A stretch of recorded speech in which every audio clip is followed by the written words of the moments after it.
An economic slowdown is always a worry that can become a reality, especially after circumstances like a global pandemic, and that's why it's important to be prepared.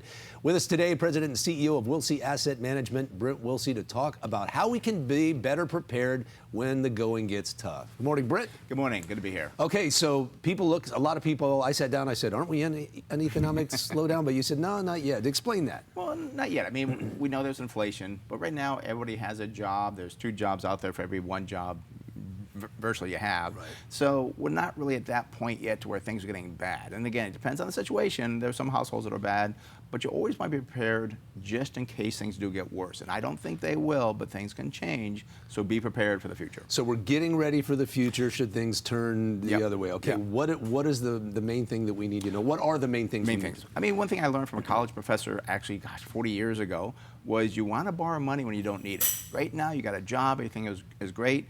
Go to the bank, set up a line of credit against your home if you own one. Now, these are called HELOCs. You don't need to take from them, but if things slow down and you need money, well, you've got that line of credit set up, because if you lose your job, you can't get the HELOC. If you do get the HELOC approved, is that going to affect your credit score? It could. Okay. It could, yeah, because it could affect your credit scores. Hopefully, you do have to have good credit for that. Sure. But I mean, the thing about them is they're flexible payments. So once you do have to take from it, generally they're interest only, so you don't have to make big payments on them. You should try to pay back if you can. Rates are usually pretty good on them as well. So you want to set those up. Don't use them. Don't go crazy with it, but you want to set those up. Don't use your house as a piggy bank. Exactly. This is for emergencies. Emergencies, right? correct. Okay, correct. so we have the HELOC. Okay, what else is important here? There's also a thing called an S-block, which is security-backed line of credit through your brokerage firm. Now, unfortunately, I mean, we tell our clients about this when it comes up. A lot of times they won't hear about this because they're non-commissionable. You don't make any money off of these doing these as an advisor. It's just good for the client to have those. Now, what's great about these is that have to be approved. On the HELOC, you have to go through approval, credits, and all these other things. With the S-block, you don't have to do that. It's just done for you automatically if you apply through your advisor to do that. Also, it does not affect your credit as well. There's no credit rating on or anything else. You're not reported on that.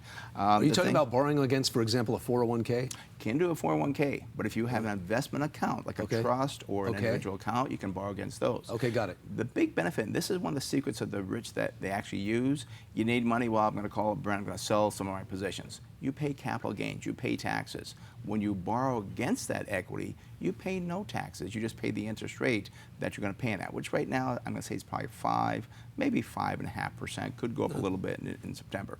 Still far better than spending 25 to maybe 30% in taxes. And what's also great about these two is that you do no reporting to the credit agencies. I want to warn people, though, there is something called a maintenance call. If you go too far up, you will get a maintenance call saying, wait a minute, you've exceeded the amount that we agreed upon of maybe 50, 60%. You need to either put more money in or sell something off on that. So you want to be careful of getting the maintenance calls. A maintenance call. That's call. a nice way to tidy up what it really is. Exactly, yeah. You got to increase the capital, or the collateral. Yeah. And lastly, you say use wisely. How to use wisely? This is so important because don't go crazy with either one of these. What I want people to do is that this is for emergencies. So if you do see that, gosh, we're running short every month, I'm running short $1,000, $2,000, or I lost my job, don't step in and buy or borrow $50,000, $60,000. Do what you need as a monthly cash flow. So maybe you're short $2,000 or $3,000 a month. Every month, take out $2,000 or $3,000 a month because you'll pay less interest. And also, too, we will get through a situation. It may take 12 months. It may take 2 years.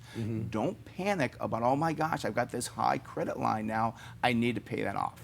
We'll have good times again if we go through a bad time. And if you do it correctly with a good quality investment, and we use good quality equities, we know they're going to rebound. They pay dividends and so forth. So don't panic about, oh, my gosh, the debt is rising. Equities aren't doing well. Right. Look down the road, 2, 3 years. It will come back. Then you can pay it off. So be patient. Don't get too excited. And again, I don't want people to go crazy with these. That's the big thing. Once you have them, like, oh, let's get a new car, get a big remodel. No, if your appliances are breaking, replace them, but don't do a big remodel. Yeah. Don't get a brand new Mercedes. Yeah, I got you. Okay, any seminars coming up? Actually, no. We have no seminars coming up. Just go to our website. We've got a great newsletter there that people really love, and Smart Investing.